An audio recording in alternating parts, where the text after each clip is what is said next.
Okay, clue number 3. The floor is lava. Just kidding, but our entertainment is. I was thinking, we saw this on the plane, and I was like, I wonder if this is it. So arrive at 5:40 to check in for your uniquely Icelandic activity in the land of fire and ice. This is the only place in the world where you can see lava pour out right in front of you. Don't worry, safety goggles are provided. Wow! What a relief! Yeah.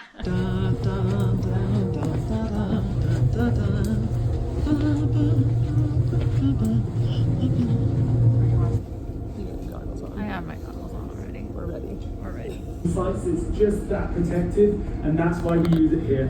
Bobby controls the furnace backstage. He controls that flow of lava. You might even be seeing that golden visor on the front there. That's the same material that astronauts use on their visors to protect them from the intense sun radiation of space. Actual astronauts, not Katy Perry, that doesn't count. Bobby, is the lava ready? Beautiful. Then enjoy the short video. I'll be back in a couple minutes. It has been almost 5,000 years since lava last flowed in Reykjavík. Well, that's until now. Here comes the lava. Lava is melted rock from beneath Earth's surface that erupts during volcanic activity. Its temperature, composition, and flow style shape landscapes and create many of the dramatic volcanic features we see on Earth today. There we go. So we have that lovely hoi flow flowing over that ice there. We had a little bit of bubblation, but basically this lava is actually traveling quite fast, so it's submerging them quite well as it moves along. I'm just going to help it along down here a little. Everybody can feel the heat, of course. Woo. And you can also see these. These are called Pele's hairs. These form in nature when lava goes off the edge of a cliff or mountainside and gets picked up by the wind. They're extremely delicate pieces of lava, sometimes as thin as spider silk, and they do really go the distance as well. After the eruption in July, these were found everywhere in Reykjavík outside, okay? So on people's balconies and in the parks, etc. All these tiny fragments of lava everywhere. Now the terminology that he's using is actually Hawaiian. So a lot of Hawaiian terms are used in world volcanology because they were the first to give name to some of the geological phenomenon that occur with lava and eruptions. But just because on the world stage Hawaiian words are recognized doesn't mean the Icelandics didn't have their own names. We call these Nortnahau, and that means witch's hair, which also makes sense, absolutely. Iceland has one of the highest concentrations of active volcanoes in the world because it sits directly on the mid-Atlantic ridge and above a powerful mantle hotspot. About 30 volcanic systems run across the island, and eruptions occur fairly regularly, on average every 3 to 5 years. This combination of tectonic spreading and hotspot activity makes volcanic activity a defining feature of Iceland's landscape and geology. Oh, perfect, there we go.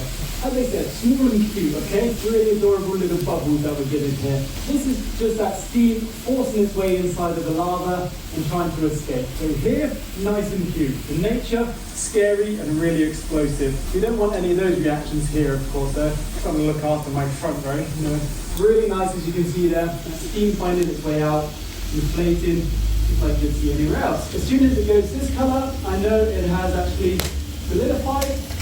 As we see on the inside of this, it's still extremely hot and molten. So lava is a great insulator of heat.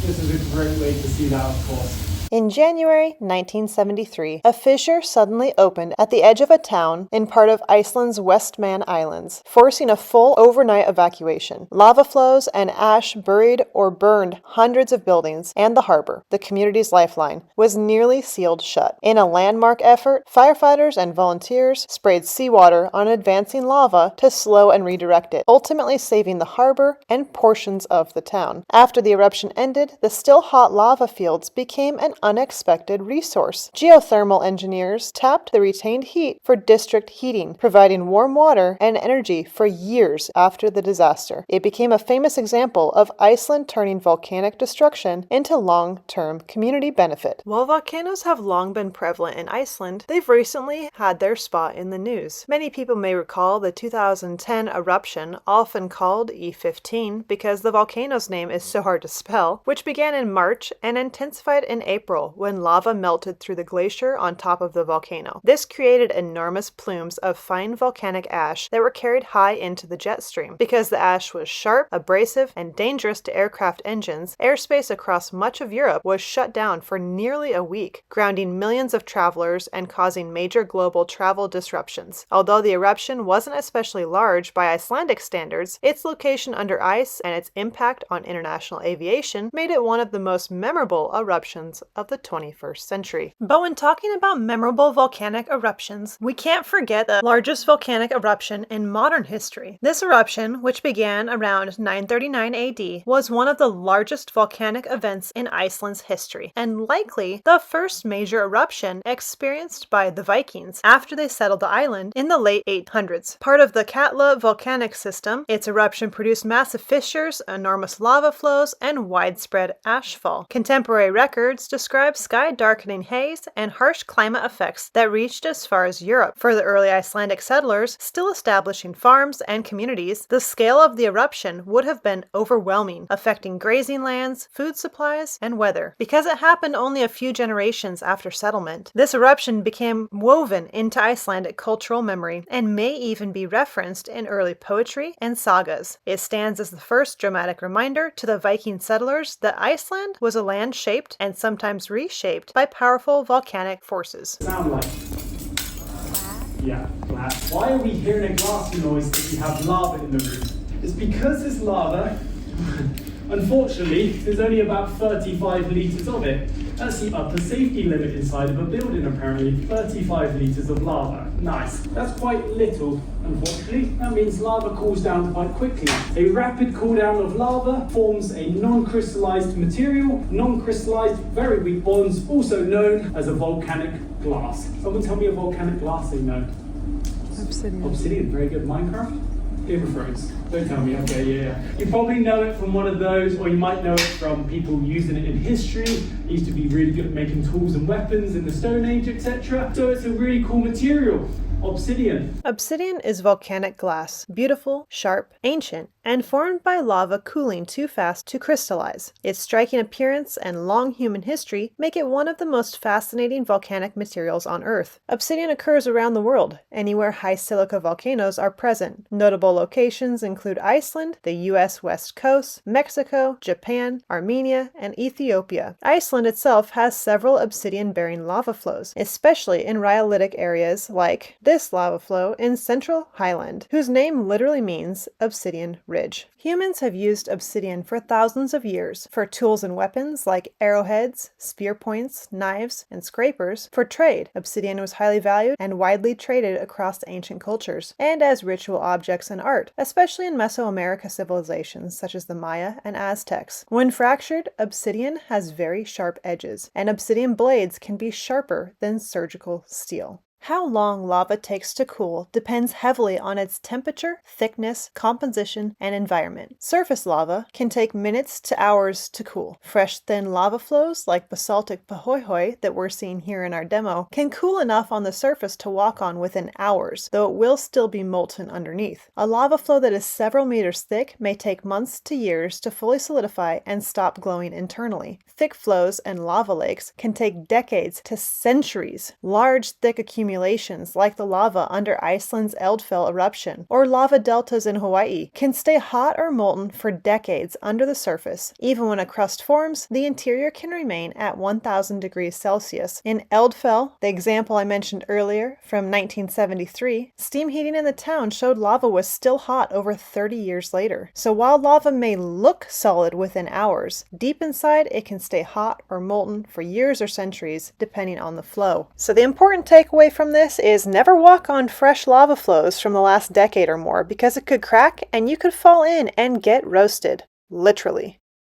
If volcanoes aren't cool enough for you, or should I say hot enough, allow me to introduce the supervolcano. It's a popular term used to describe a volcano capable of producing exceptionally large, explosive eruptions, far bigger than anything seen in recorded human history. These eruptions can have global consequences, affecting climate, ecosystems, and human societies. Geologists typically use the Volcanic Explosivity Index, VEI, to measure eruption size. A supereruption is usually defined as a VEI 8, meaning it has ejected more than 1,000 cubic kilometers or 240 cubic miles of material. For comparison, Mount St. Helens in 1980 was a VEI 5. Several well-known supervolcano systems include systems in Japan, New Zealand, Indonesia, and Yellowstone, United States of America. Yellowstone is famous for its geothermal features and massive caldera. Its last supereruption was about 640,000 years ago. A VEI 8 supereruption can blanket entire continents in ash, produce global cooling or a volcanic winter, and cause widespread collapse of agriculture. It could impact global climate for years to decades, and as you may have surmised, these eruptions are exceedingly rare, far less frequent than large asteroid impacts. Supereruptions happen roughly once every 50 to 100,000 years on average, but that's a statistical estimate over geologic time, not a schedule. Fortunately, no known supervolcano shows signs of an imminent supereruption today. The Reykjanes Peninsula is geologically significant because it sits right where the Mid-Atlantic Ridge comes onshore, making it one of the only places on Earth where you can literally walk across a divergent plate boundary. Instead of a single central volcano, the area contains several interconnected volcanic systems, all capable of producing fissure eruptions, lava flows, and intense seismic swarms. This peninsula is where Reykjavík sits, and for nearly 800 years, the peninsula was quiet. But since 2021, it has entered a new active volcanic cycle, meaning eruptions could happen every few years to decades for centuries to come. This marks a return to its long-term natural pattern rather than a temporary anomaly. Some hazards of this include future eruptions, often fissure style, which could threaten towns like Grindavik, infrastructure, roads, and energy facilities, as recent events have shown. This peninsula also hosts major geothermal plants like Blue Lagoon, and the volcanic activity can both endanger facilities and, in the long run, reshape or enhance geothermal resources. Eruptions in this region tend to produce significant volcanic gases, affecting local air quality and occasionally drifting towards Reykjavík, depending on the wind. Repeated lava flows will gradually rebuild parts of the peninsula, creating new lava fields, altering coastlines, and reshaping the road network. Because the peninsula sits between Keflavik International Airport and Reykjavík, recurrent eruptions could mean periodic transportation interruptions. In short, the Reykjanes systems are significant because they mark a place where the Earth's crust is actively pulling apart, now visibly and frequently again. And Iceland is preparing for centuries of intermittent volcanic activity as part of the peninsula's natural geologic cycle. Eruption system, which has erupted 9 times, okay, in the last couple of years. The one you see on TikTok every few months. Oh, Iceland's erupting again. Yeah, situation normal. It has hit its critical mass of lava. 12 million cubic meters of lava under Svartsengi or in the Svartsengi system right now. That means from any time right now, it could erupt. Oh, who's got a Blue Lagoon? Ah, good luck, guys. No worries. No, I'm joking. Will it erupt? Maybe. But the thing with the actual average for an eruption is around about 20 million cubic meters. So we still got another 8 million cubic meters of magma to pile up on the ground and swell up before we're looking more likely. And then we start pinning it down and pinning it down. We go from months to weeks to days for our prediction. So we can get really close these days. As I said, go back 50 years, no chance. They had no idea it was coming, okay? Maybe an earthquake back in the day would reveal something, but today we really do know, within days, as I said. And I am like, Blue Lagoon, it's just kind of a little small joke with it. You'd be out of that area within hours if anything did happen. But the potential is right now, which is really cool. When do I think it's going to erupt? I'm a bit of a pessimist, probably December. Volcano pessimist here. I'm hoping for a Christmas eruption. That would be really cool.